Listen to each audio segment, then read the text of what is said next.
It's in the afternoon here, and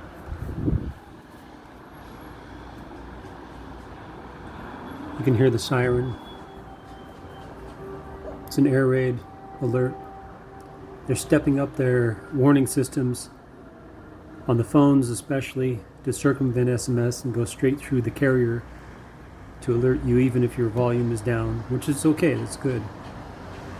Pray for us that we'll be invisible here as we have been, and that I'll be able to continue my work uninterrupted, and that the women and children especially will be safe.